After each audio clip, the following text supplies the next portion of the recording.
I'm Tony Norman, columnist for the Pittsburgh Post-Gazette, and so it's really, really good to be here. It's been a great conference, and you guys do Pittsburgh proud, so thanks for coming out.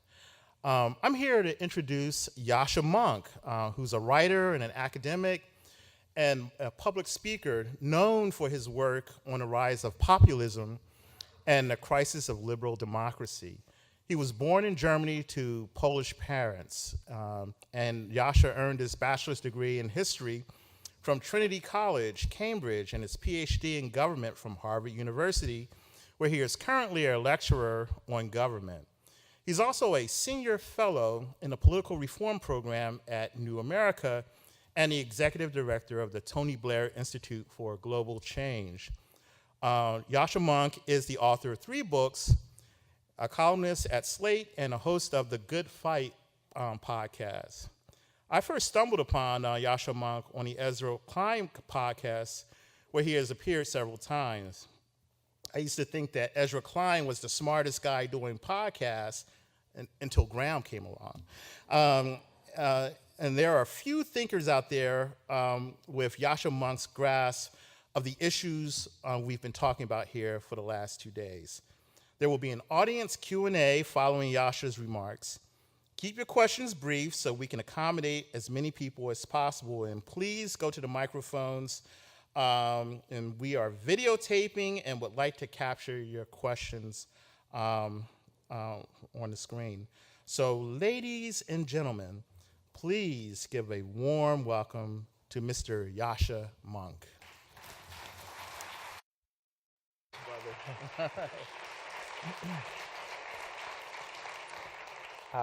Thank you very much. So as you mentioned, I grew up in Germany to Polish parents who'd been raised during communism. And when I grew up, they would always tell these jokes around the kitchen table that I didn't entirely understand. I didn't quite understand them because they referenced these sort of obscure political figures from the 1960s in Warsaw. But also because they had a sort of sense of political helplessness that I couldn't quite relate to growing up in a liberal democracy. But over the last couple of years, I've been thinking back to one of those jokes in particular, and I want to share it with you today. It's relatively straightforward. A man walks home from the factory late at night. He's nearly back at his own apartment when off in the distance he sees a guy completely drunk, basically throwing up into the gutter. And as soon as he sees him, he puts on a big smile. He walks over to the guy, puts a hand on his shoulder and says, "I completely agree with your political analysis, comrade." So you can see why I've been feeling a little bit like that looking around the world in the last couple of years. Some of the basic assumptions that we've had about our political system have been upended in the last few years. And that's true in the United States, and it's also true in some other countries around the world. So when I was growing up, there was a famous line by Francis Fukuyama, "The End of History." There's a similar assumption among many political scientists, which was basically that, look, we know that democracies that are relatively poor might struggle to become more stable. So we've seen in the last year or so democracy in Kenya, for example, really struggling for its survival, and that's important. Kenya is an incredibly important country. It would be a great tragedy if democracy is overthrown there. But to political scientists, that wouldn't have been surprising, because Kenya hasn't had a deep democratic history. It's not a very affluent place, so they wouldn't be surprised by that. They also knew that there were some autocratic countries which might be relatively stable. They wouldn't be surprised that it doesn't look as though Saudi Arabia is moving towards democracy anytime soon. But what they did think is that there's a set of countries which have been democratic for a long time, which have had changeovers of government for free and fair elections at least a couple of times, and which are affluent, which have more than, say, about $14,000 GDP per capita. And those were supposedly safe. In a famous paper from the 1990s by Adam Przeworski and Fernando Limongi, they show that there isn't a single country which fits those criteria in which democracy has collapsed. And so they concluded that in those places democracy had become consolidated, that we didn't have to worry about democracy. It had become the only game in town. Now, what I argue in my recent book, The People versus Democracy, and in some of my broader academic work, is that this core assumption is no longer true when you look around the world. That the assumption that democracy had become the only game in town is not true, because actually when you look at it, it's not the case as it was 20 years ago that most people give huge importance to living in a democratic system, that they reject autocratic alternatives to democracy out of hand, or that all of the political parties and movements that hold real power are deeply committed to democracy. Actually, when you look in the United States, the change in public opinion is quite striking. 20 years ago, when you look at older Americans, born in the 1930s and 1940s, over 2/3 of them said that living in a democracy was absolutely essential to them, 10 out of 10. Over 2/3. When you look at younger people, born since 1980, less than 1/3 say the same thing. That's a really striking decline. And even when you ask about straightforwardly autocratic alternatives to democracy, the number of people who agree with that is a minority. Most Americans don't say, sign me up to non-democratic systems, but the number has gone up quite a bit. So 20 years ago, for example, about 1 in 16 Americans said that army rule was a good system of government.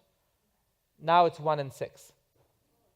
And when you just look at young and affluent Americans, it's actually gone from 6 to 35%, nearly a 6-fold increase. And the same is true in many other countries as well. This is not just a story about the United States. So when you look at big parts of Europe, the number of people who say that a strong ruler who doesn't have to bother with parliament or elections is a good thing has gone up radically. It was 16% in Germany where I grew up 20 years ago. Now it's 33%. In France and the United Kingdom, it was about 25%, and is now 50%, 1 in 2 people who have that kind of craving for a strongman ruler. And you might say that it's difficult to interpret exactly what that means.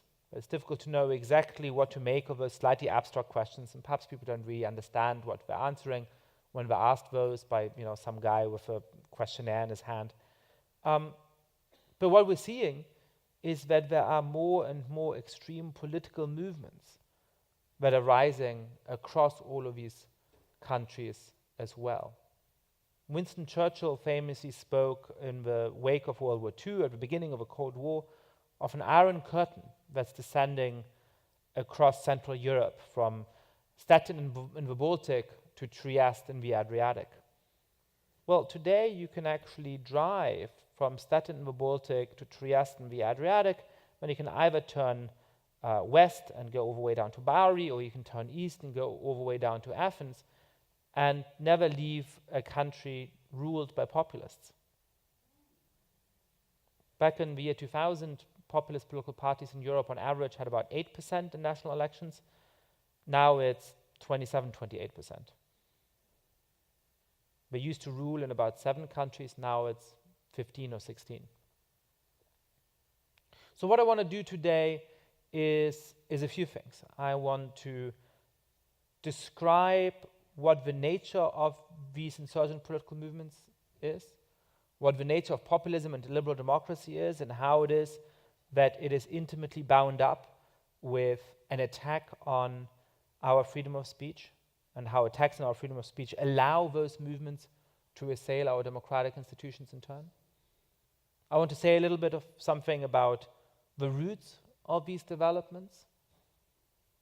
And then finally, I want to talk a little bit about what we can actually do to respond to them. Right.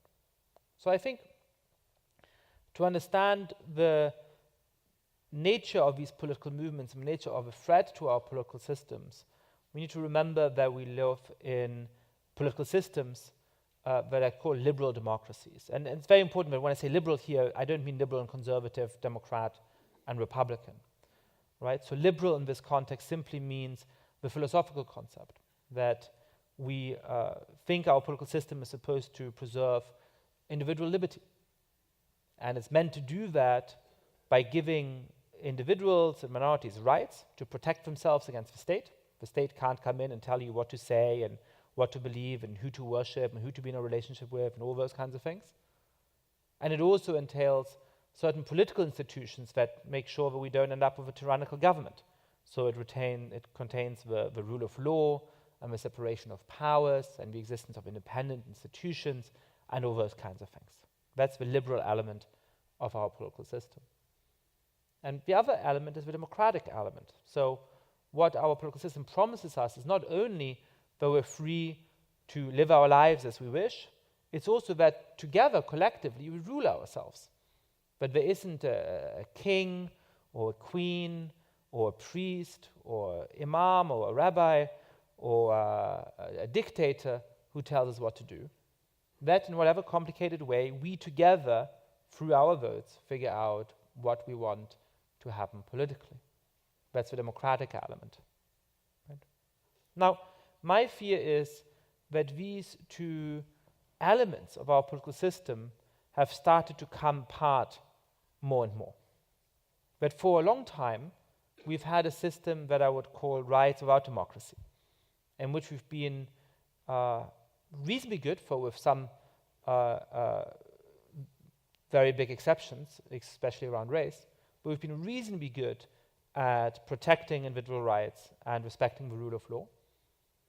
But actually, our political systems haven't been terribly good at translating popular views into public policies. And the reason for that is partially the huge role of money in our politics, the fact that Congress and state legislatures don't actually respond to what people want because lobbyists and billionaires and so on have a huge amount of influence on our politics. And it's partially because of the rise of a growing number of institutions that take political decisions out of democratic contestation altogether.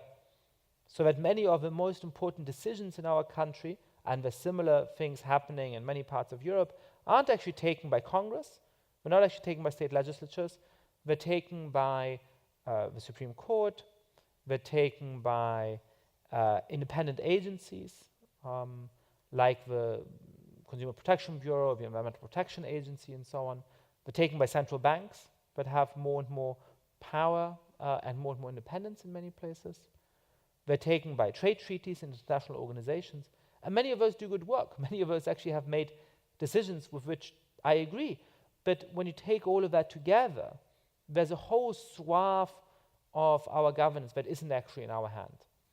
In 2014, Congress passed about 200 laws, and independent agencies passed about 3,000 legally binding rulings. So that gives you a sense of how many things are actually decided by these kinds of technocratic institutions. Now, in part as a response to that, only in part as a response to that, we've started to see the inverse. There's a bunch of people who come on the political scene and say, you know what, the system is rigged, all the political class is against you, they don't care about people like you and me, so let's get rid of all of that. And the common term for this is populists. And it can be a little bit of a confusing term, because when you look at the universe of people who are called populists, it's not immediately obvious that they have that much in common. Who are some populists we might think of? Well, there's our president, Donald Trump. There's the president of Turkey, Recep Erdogan. There's people like the late Hugo Chavez in Venezuela. There's people like Viktor Orban in Hungary, and some of the far-right populists in Western Europe, like Marine Le Pen or Frauke Petry in Germany, and so on and so forth. Right? Now, it's not obvious that they have a lot of things in common. You may have noticed that our president doesn't appear to be, let's say, overly fond of Muslims. The president of Turkey, Recep Erdogan, doesn't appear to be overly fond of anybody who's not a Muslim. So we don't have that in common. You may have noticed that our president, though he said that he would do a lot for, steel workers near Pittsburgh and so on, has actually cut welfare spending, has cut taxes for businesses and so on. In other words, seems to have a relatively traditionally conservative set of economic policies.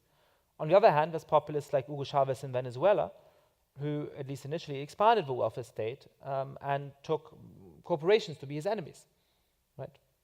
So they don't have that in common either. So why is it that I think populists are a coherent category, but we should think of all these different political movements as having something in common? Well,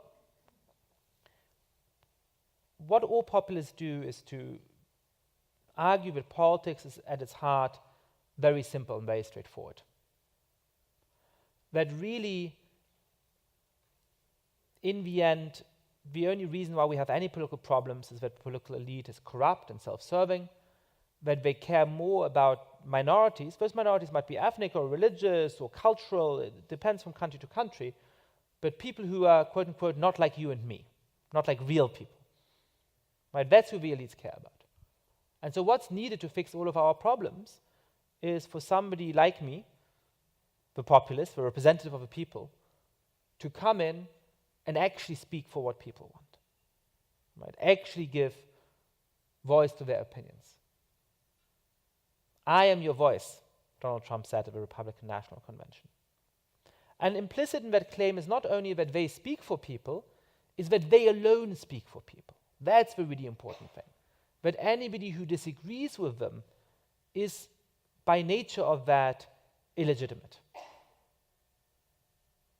Now,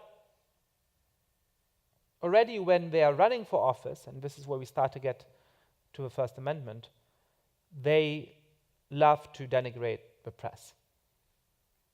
Because the press often disagrees with them, because the press often uncovers corrupt dealings they may have had, unsavory connections they may have. They say, well, all of that is illegitimate, it's fake news, it's spreading lies, and we need to regulate the press more, we need to actually limit the kind of role it has. Precisely because populists say that they alone speak for the people, they cannot tolerate anybody who has a different opinion, who actually speaks for different kinds of people with different kinds of views. Right. So what happens when populists take office? Well, sometimes they're so open-hearted as to admit that they may have been a little naive about how easy it is to fix all those things. So you may remember the line that, who knew that things could be so complicated? Who knew that healthcare could be so complicated? But obviously we don't actually want to say, hey, you know what, I was wrong, things are complicated, they're pretty messy, there's different kinds of interest groups and they're all legitimate and we have to broker these sort of boring compromises. We don't really want to say that. So even if they admit for a moment that they were a little naive, they then go on to say that the only reason why they can't really deliver for you is because of the enemies of the people. Because judges are enemies of the people. And you hear that rhetoric in the United States, but also in Turkey, also in Hungary. They say that the opposition are traitors. And of course, they over and over and over again say that the press that criticize them are fake news, that they need to be regulated, that they need to register as agents, that their freedom needs to be curtailed. And we've seen in many places that this has actually started to happen. To me, the most instructive country is Hungary.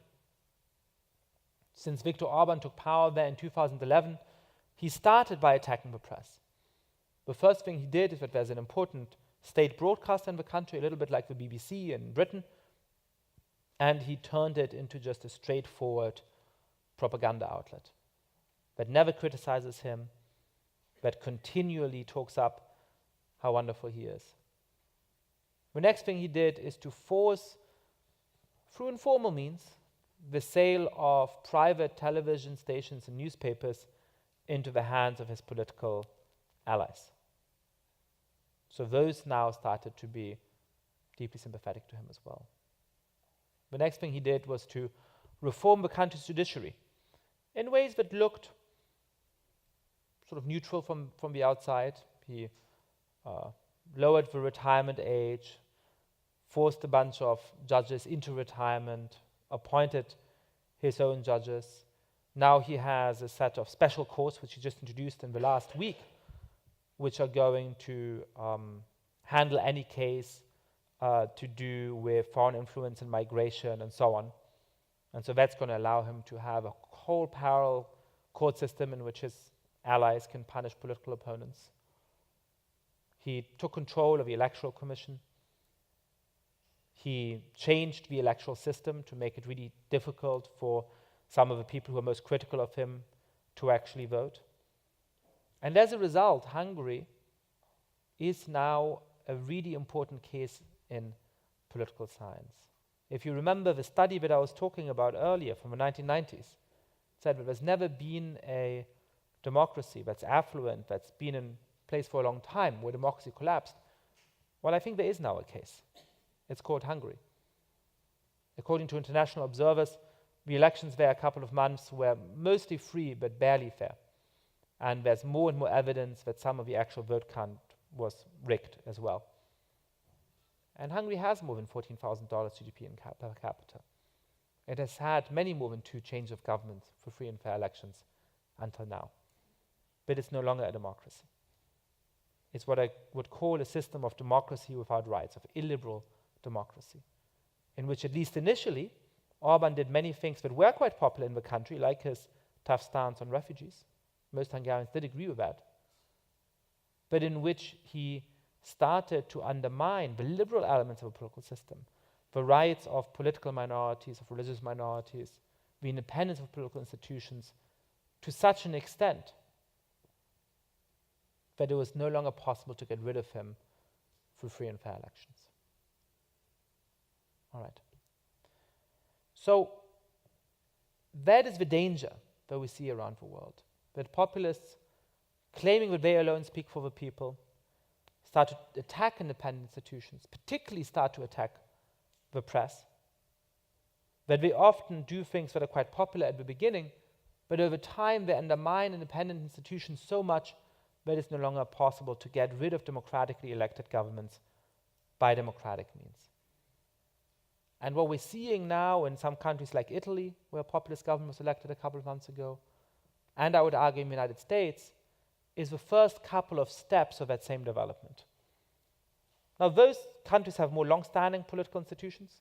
We don't know whether step 1 and step 2 and step 3 implies that we're going to go all the way what Hungary did, or that Turkey did in an even worse way, that Russia did in an even worse way, that Venezuela did in a worse way. But I argue that we should be very concerned whether that's the implication. So, in the second section of the talk, I just want to talk a little bit about why it is that all of this is happening. How can we make sense of that? And one of the things I'm struck by is that whichever country I go to, people tell very local stories.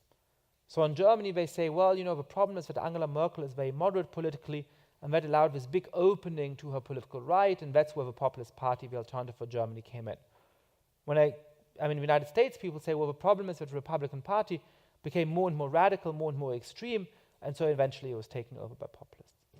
But it seems to me unlikely that both of those stories are true at the same time. These are sort of opposite stories, right? So instead, I think we have to look at more long-term factors. If you don't mind, I'll take a minute to tell a story about a chicken. It's a little odd, right? But it's the kind of chicken that we'd all like to eat for dinner in places like, you know, downtown Pittsburgh. It's local and organic and all of those kinds of things. And it gets to, you know, run around on its farm and is very happy. But all of the other animals on the farm say, be very careful. The farmer only seems nice. One day he's going to come and kill you. The chicken says, what are you talking about? Every night he feeds me. Every night he mutters some encouraging words. Why should he suddenly act so differently? Well, Bertrand Russell, who I'm stealing the story from, says that one day the farmer does come to wring the chicken's neck, demonstrating that more sophisticated views as to the uniformity of causation would have been to the chicken's benefit. What does he mean by that? Why am I telling you this story? Well, there's scope conditions in the social world, right? What I mean by that is that as long as the chicken was thin enough that it wouldn't fetch a good price at the market, the farmer had a reason to keep feeding it. Once it was fat enough to fetch a good price, he had a reason to slaughter it. We have to understand why it is that the farmer suddenly acted so differently. We have to understand what was different now from what had gone before. And I think we have to answer that question about the rise of populism in a similar way. What big things are true in the world today that weren't true 30 or 50 or so years ago? And I think there's at least three answers to that. The first is the stagnation of living standards for ordinary citizens in many Western democracies. In the United States, from 1935 to 1960, the living standard of the average American doubled. From 1960 to 1985, it doubled again. Since 1985, it's essentially been flat, it's been stagnant. And that makes a real difference in how people think about politics. It's not like they ever used to love people in Washington, D.C., or think of them as great paragons of moral virtue or anything like that. But they used to say, you know what? In the end, let's give them the benefit of a doubt. I've got about twice as much money as my parents did. My kids are going to have twice as much money as me. They seem to be sticking to their end of the deal. Now people are saying, you know what? I've worked really hard all my life and I don't have much to show for it. My kids are probably going to be worse off than me. Let's throw some shit against the wall and see what sticks. How bad could things get? Right? And while it's true that it's not necessarily poorer people who vote for populists and richer people who don't, there's a very clear geographic pattern to support for populists. So Donald Trump won about 2/3 of American counties, but only about 1/3 of America's GDP. He did especially well in parts of the country where there hadn't been much recent economic investment, where there's fewer people who are highly educated, even where the share of jobs that might be automated away in the coming decades is higher. And you can see that at the local level. It's not one big part of a country where people voted one way or another. Around here, for example, it's in central Pittsburgh. And I'm saying this without having looked it up, but I'm 100% sure. I'm 100% sure I'm right. In central Pittsburgh, who got the most votes? Well, probably Hillary Clinton.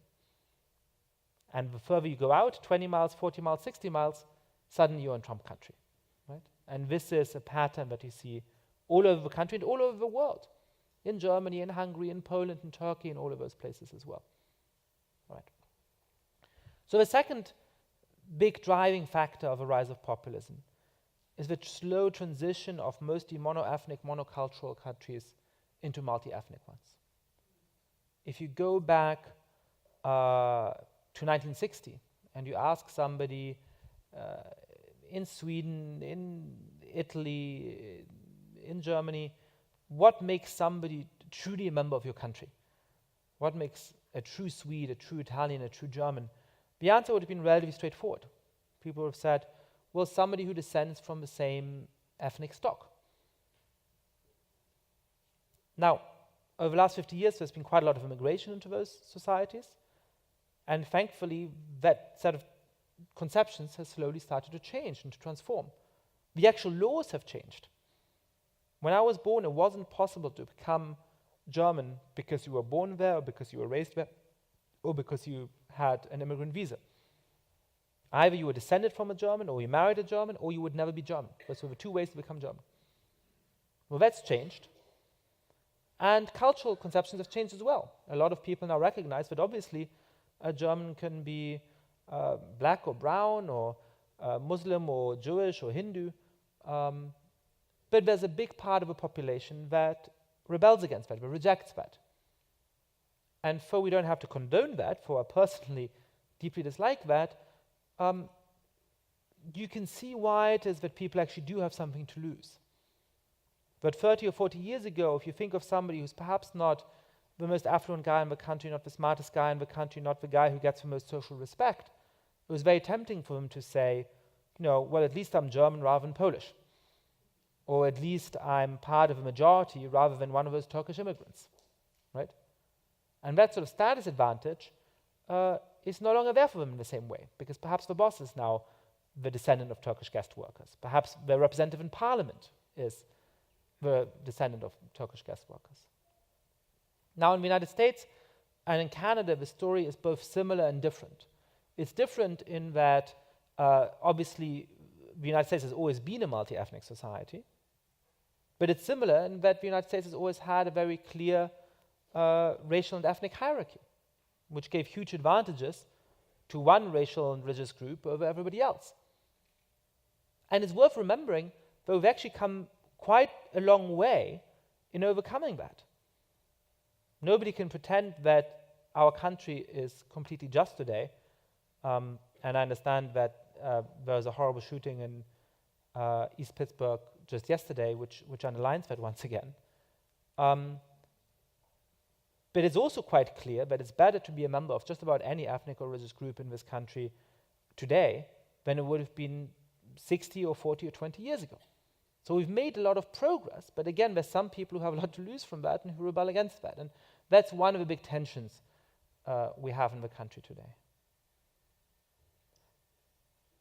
The third thing, if the stagnation of living standards gives you a sort of baseline distrust in the political system, which is different from what we would have had 3 or 4 decades ago. And if the transformation into a more truly equal and multi-ethnic society is welcomed by parts of the population, but also causes anger and anxiety in other parts of the population, the thing that then allows those frustrations to really bubble up and become politically effective is the rise of the internet and of social media. 25 or 30 years ago, the structure of communication in the United States wasn't so different to what it would have been like in 1800. That sounds like a weird claim, because even 25 years ago, you could have streamed the World Cup live on your television, seeing the sounds and pictures from all around the world. That surely wasn't the case in 1800. But it was a system of one-to-many communication. By and large, the most important political ideas were communicated from geographic centers. In New York, perhaps in Pittsburgh for this region, but certainly not in towns and villages across the country, certainly not by ordinary people. And that had some disadvantages, but also some advantages. It marginalized some important voices, but it also kept some of the most extreme views out of a political discussion. Now what we've had later is the rise of websites, which allowed anybody to spread their views all around the world, basically for free. And then even more extremely, the rise of social media, many-to-many communication. Now, if I only have 50 followers on Twitter, but I take a particularly cute video of my cat, or a particularly gruesome video of a police shooting, that video can be seen by millions of people within an hour or two. And that can be something inspiring.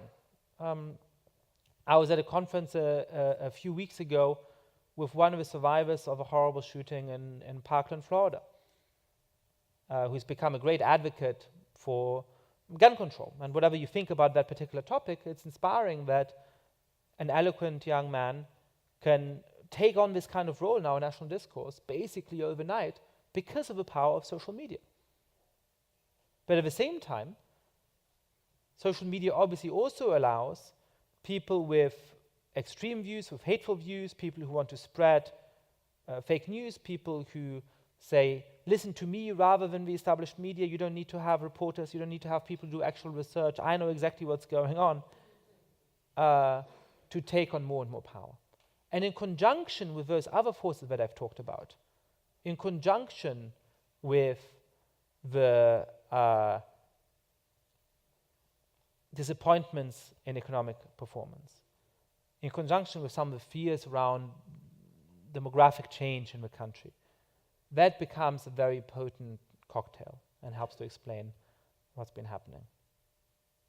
So I have some ideas about what we can do about that, and I'll say a little bit about that in the Q&A, but now I really look forward to hearing your questions. And I've been admonished to ask you not to shout them out. Apparently people here like to shout, but to go to one of the microphones and...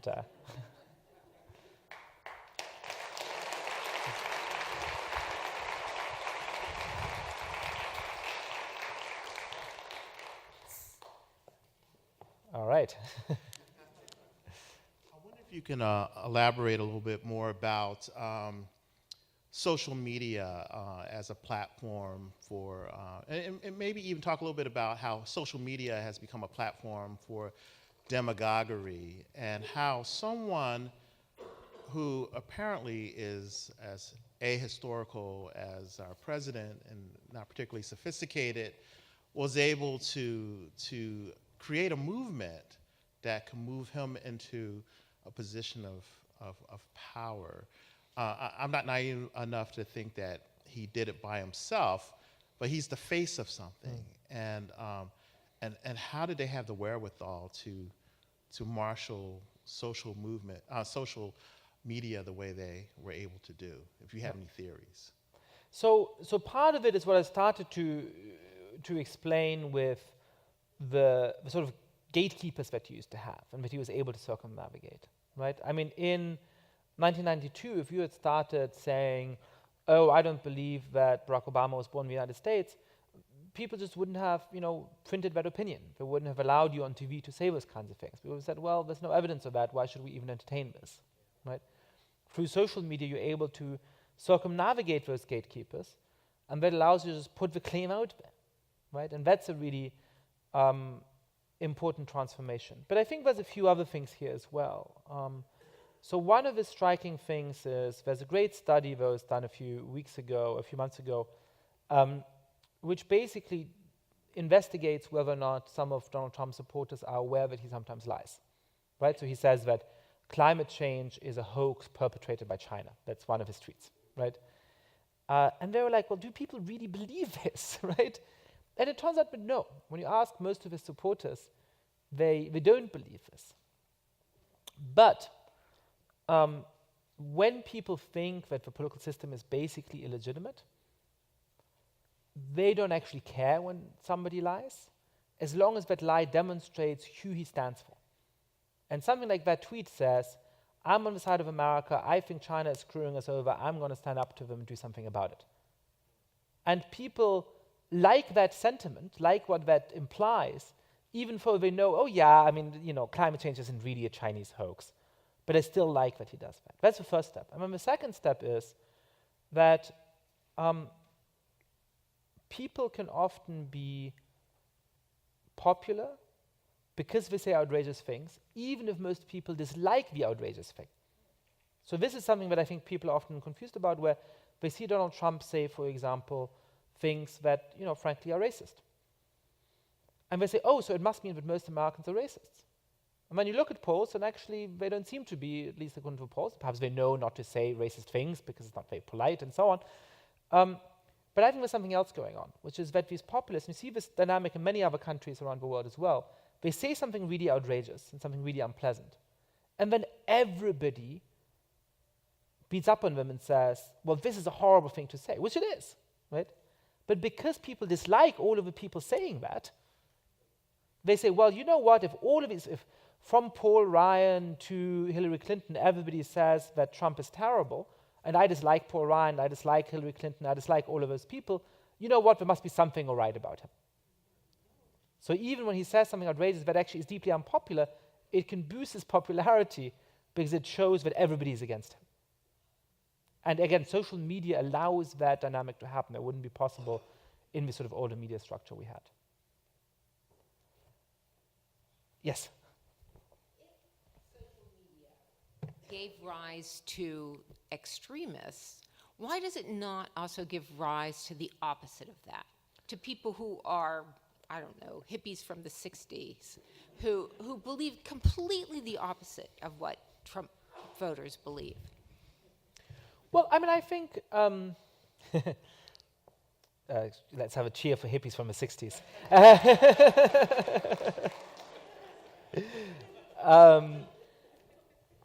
I think it does in certain ways, right? I mean, so the way that I think about this is that human beings have a really strong tendency to conform with the sort of group mean, right?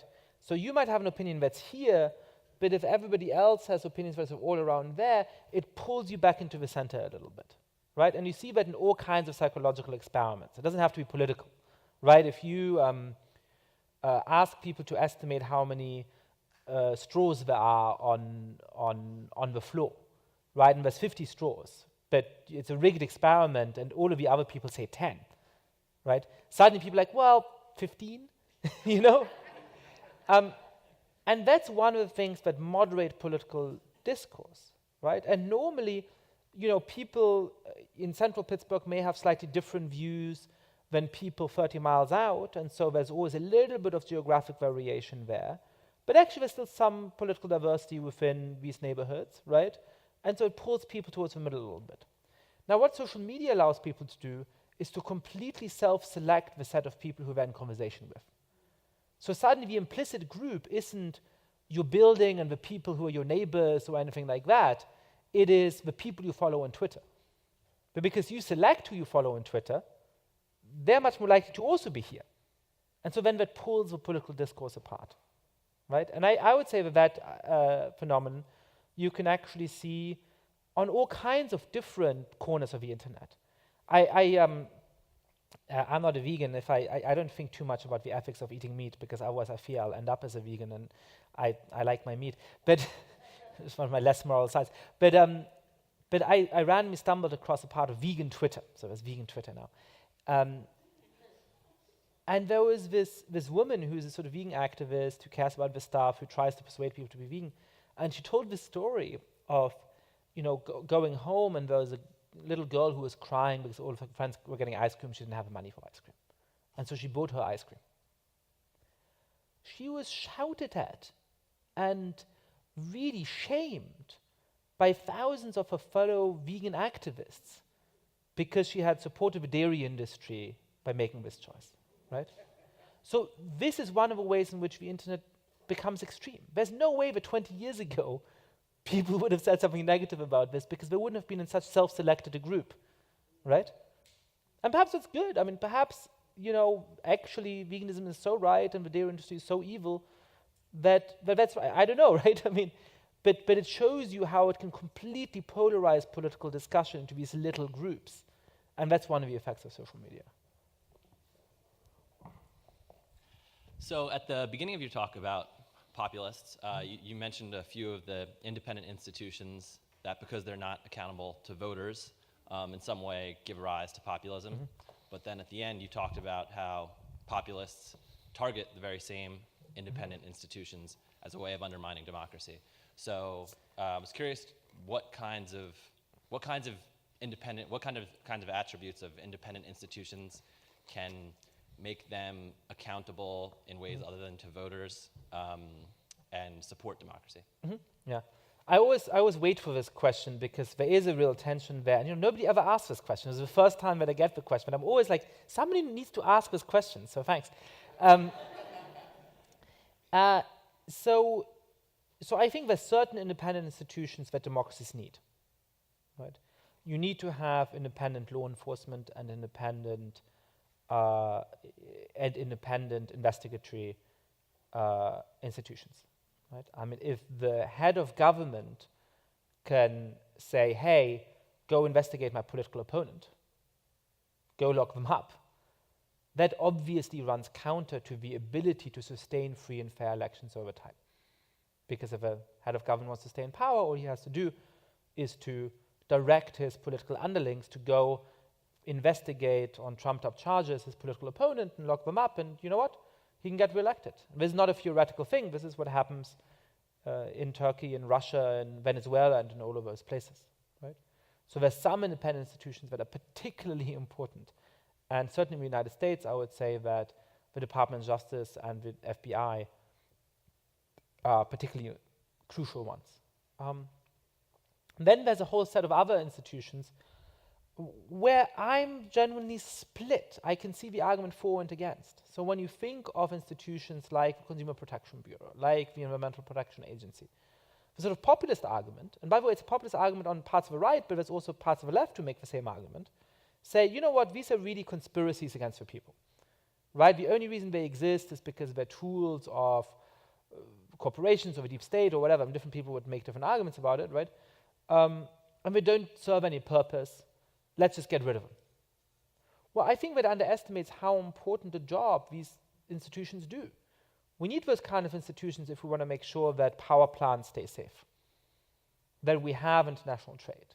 If we want to deal with things like climate change, we're going to have international organizations that actually coordinate the actions of 200 different states around the world. We can't go that all alone. So there's some real reason for those independent institutions. And at the same time, when you look at the ones that exist at the moment, I do think that cumulatively we take such important decisions about so many different areas of our world that I get why people say, you know what I think doesn't really matter anyway. What kind of democracy is this? And so I think there's a real technocratic dilemma on these institutions. So there's certain institutions where I'm wholeheartedly saying we need them to be independent from certainly the head of government and to some extent more broadly from electoral pressure, because otherwise they're just going to actually be self-undermining, right? They're just going to stop us from being able to sustain our democracy over time. And the FBI and the DOJ and so on are part of that.